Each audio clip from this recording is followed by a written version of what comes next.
Hey guys, it's Bro You Whack, and we have sort of a different video for you guys because today what we're going to be doing is going to be going through all of my competitive stats. Now, I just wanted to look through my competitive stats and not necessarily my whole entire career profile because as you can see, I play a lot of Overwatch and a lot of game modes, but that would turn into like a half an hour video. But if you guys enjoy this kind of video, then I can definitely do the rest of my career profile, but I thought it'd be fun and sort of unique just to go through my stats. And no, the point of this video is not to make me seem like I'm better than everyone else. It's actually the opposite. The point is so that you can feel better about yourself because now you can see how bad I truly am at Overwatch and you can say, okay, maybe I'm not so bad at Overwatch. And it's also a way for me to be a little bit transparent with you guys because some people will say I put on a persona like I'm the best Overwatch player of all time, and we all know that's not true. I'm human, I drop, I have my off days, and this video will just prove it because literally we're gonna go through every single competitive season, and I guess first, let's start off with the current competitive season. During my placements, I did get the Grandmaster rank at the beginning, but just like some of you guys, I'm sure you had your off days and you just played one too many Overwatch games thinking that you can get to the next rank and then you just dig yourself into a hole because boy, did I just have an off day digging myself all the way to mid-masters and tank and damage. We try not to talk about my support rank in this household because that's a long gone dream. Like, I'm not even trying to get into masters. You start to see that I play a lot more of the meta heroes like in season 19, 18, and 17 because the higher you rank, the more that the meta matters. But in seasons 3 and early on in Overwatch's life, I played whatever I want. And this was my first competitive season. I didn't play season 1 and 2 because I didn't have Overwatch, in case you guys don't know. And boy, did I play a lot of season 3. What helped is that it was a 3-month season, so there was a lot more time to actually dedicate to this specific season. And I was addicted, really addicted. I missed some classes because I played so much Overwatch, and boy was I addicted to playing Mei, and she was bad in 2016. I was able to reach the diamond rank in my very first competitive season. I dropped to platinum, as we've seen with my Stylosa video, but then I climbed all the way back. I climbed like 900 SR, and some of that is also due to Soldier 76. I will try to go with the win percentages too, and wow, I actually had an even ratio with Mei, but I played a lot of games, so it evened out, and I played Junkrat a lot too. Don't know why, because I didn't touch him after season 3, but jumped into season 4, and we climb a whole 400 SR to mid-masters, and I'm still sort of surprised by this rank because I'm still hovering around this SR rank, and of course still playing Mei, but you're starting to see heroes like Soldier and even Zenyatta and Tracer creep up because this is when I had to be a little bit more flexible, and I couldn't always play the attack Mei. But you know your boy, I still tried. How was my win percentage? Not games won, oh boy, 63%. That was like at like 50% here. Okay, so I'm doing better. But then we move on to season 5 where I have my biggest SR drop, 500 SR, and I was devastated by that. Now you might be saying to yourself, I would love to have the 3300 rank, but you have to understand, imagine you losing 500 SR now. There is someone out there that would love that rank that you dropped to. Same thing here, but you're not happy with it, and it's just because you try to push yourself to the next rank, to the next stepping stone. You kind of see in my heroes that I play that I started to play a lot more support characters because I was so like self-conscious about my DPS skills because I thought I couldn't hang with the big boys in the master rank and almost grandmaster and top 500 rank. For this competitive season, it really just left a bad taste in my mouth where I started playing a little less competitive, not because I hated it, but because more things started taking my time. More importantly, college and YouTube videos. And also at the end of the season, I did go on a family vacation, so the decay didn't help that much. Moving on to season 6, I was able to get back into masters, but just barely. And this is when I started to really pace myself. I wasn't playing for 8 hours a day like I was before. One, because I had other priorities like I mentioned before, but because I'm the type of person that gets very drained with anything where it takes up a large majority of my time. So with Overwatch, I really just wanted to dedicate like an hour or so every single day just playing competitive and then maybe 2 in quick play. You saw also that my Mei stats or my Mei hours dropped significantly, where it was definitely at the top, but it was with like 9 hours. Here, it was 2 hours. And it's all because Mei was not a good meta hero back still in 2017. And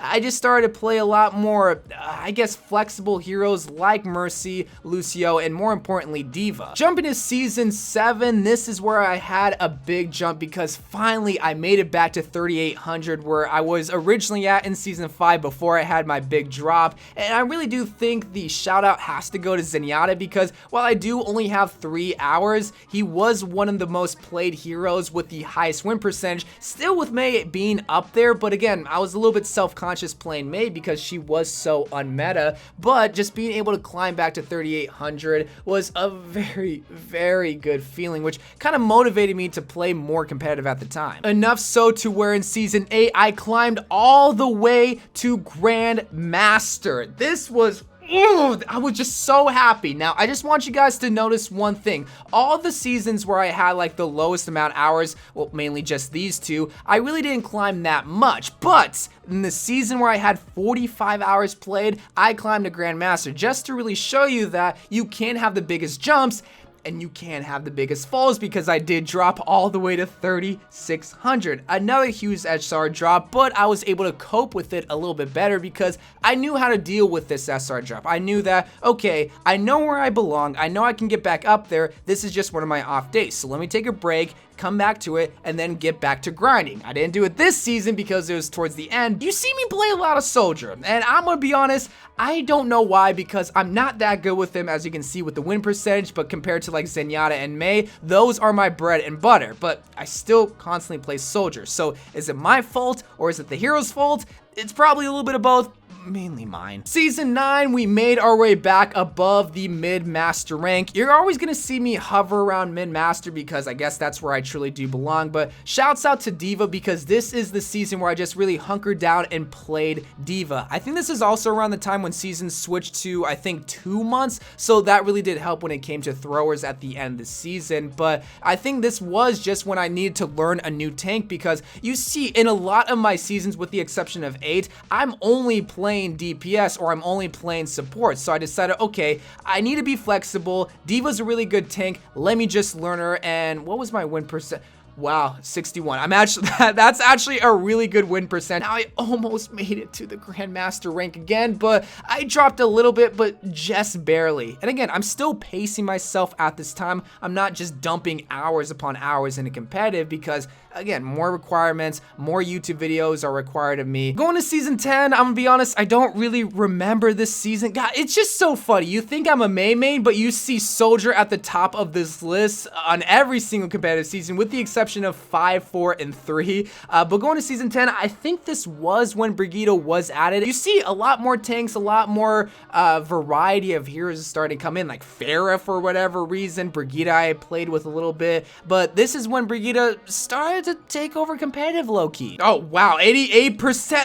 God, why didn't I just play Mei? Some of y'all might call me a dirty Mei one trick and that's the only way to climb, but like, why wouldn't I when I have a win percentage like that? Season 11, and I do want to say this is when Goats took over, which if you guys know me, I am not really a good tank or support player, and Goats is literally just tank and support, and it shows in my rank because I'm pretty sure I dropped to Diamond. I got into Masters once and I was like, nope, I'm done. Going to Season 12, again, I don't really remember it. I mean, it shows in my stats, 12 hours played. I did make it to the mid-master rank, luckily, but my heroes really didn't change. I think this was when Reaper did get his like heal change, so I tried to play Reaper a little bit, but during this time, I think my channel was having its like biggest booming moment where I was making the what Fortnite copied from Overwatch videos, and I was also doing top 5 videos that involved a lot of the hero skins, so I was playing a lot more quick play than competitive just to get good gameplay for heroes. 13, wow, I had a huge drop. I played a lot, probably because I was on winter break, but again, you have the biggest climbs and the biggest drops when you do play the most, but my God, did I love to play Deva. What was my win percent? 59, 50.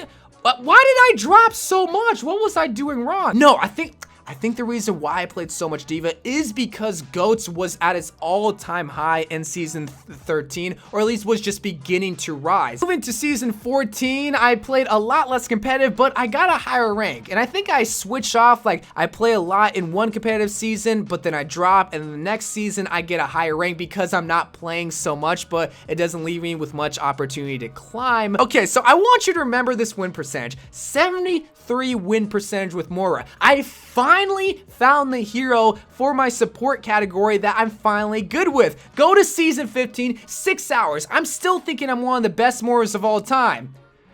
Do you even see her in the win percentage anywhere? No, it's because I had a 39 win percentage with Moira. I don't know how that works out, where I can be really good one competitive season, and I don't think anything changed with her in season 15. And when I went into season 16, I wanted to make it a point to not be afraid to play Mei. And if you guys know anything about me, I'm a very self-conscious person. Like, whenever someone I think is being passive aggressive, I think it's towards me and me playing Mei. So I don't ever play Mei, and I only play the meta. So I decided for this season, I'm going to play Mei. I'm going to go back to my roots, and I'm gonna play my favorite hero. And it kind of shows because I climbed all the way to 3,900, almost Grandmaster. But when we go to season 17, luckily this is the last season without role queue, and I just kind of didn't care. I went all in with the Mei, and I legit think besides season 16, this is the first competitive season in a long time where Soldier isn't on the top of the list. But what's really important is going into season 18, baby.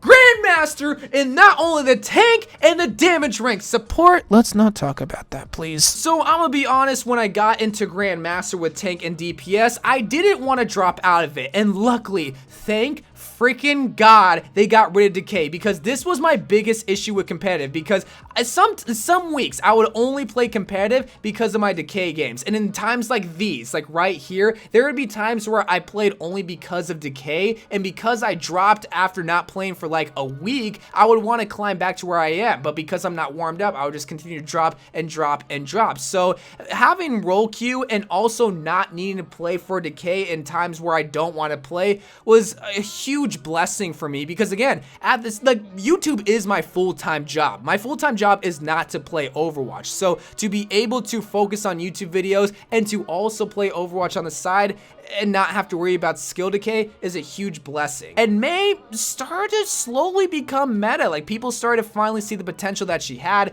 and it was on full blast in season 19. I reached the Grandmaster rank again, kind of ditching the idea of climbing support and really just focusing in on playing tank and somewhat damage. But man, the queue times for damage is so killer for me. I did play a lot more tank, and I started to play Orisa a little bit more, and even Zarya. My win percentage is still consistent with Mei, sticking to that 63 win percentage, which leads us to our current competitive season, where I still have time to climb into Grandmaster. I mean, I know I can, I just really have to put in the time and effort. But now let's go to all competitive seasons and look at the stats. Would you believe that Mei and Soldier are at the top of the list? One is Mei, Soldier is 2, but Mercy is number 3. And I don't think I mentioned Mercy once in this video. And it's because I don't remember dedicating 44 hours of Mercy in competitive. Like maybe in season 5, and then yeah, like early on when Mercy was really meta and like she was really the only healer that I knew how to play. I did play a lot, but you wouldn't really expect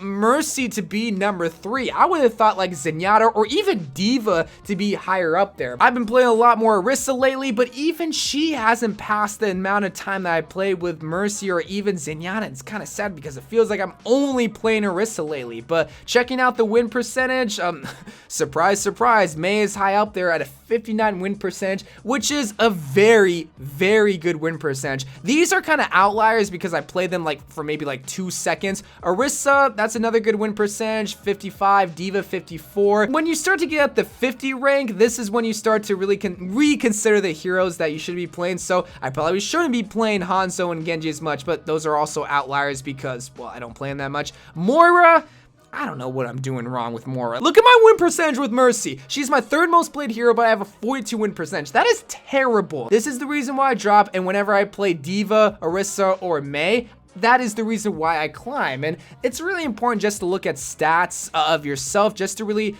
tell you the truth of what you should be doing. For me, I shouldn't be playing Mercy. I shouldn't even be playing Soldier. I should start to play heroes like Mei, Orisa, and maybe Deva once she becomes meta. But that's why it's important to look at current competitive seasons, because if you play a lot of Deva and you're not doing good in this season, but if you play Deva, say in like season 11, well, it's probably because she was meta in season 11 and not in season 20. That's why I just want to, well, go through my stats to, one, tell a story, but to also tell you how important it is to really crack down on your stats, just to really show you what you could be doing wrong, and it's not just your teammate. Anyway, guys, that is my competitive stats. I don't know how this video is gonna turn out. I feel like I talked way too much. Anyway, guys, I love you guys.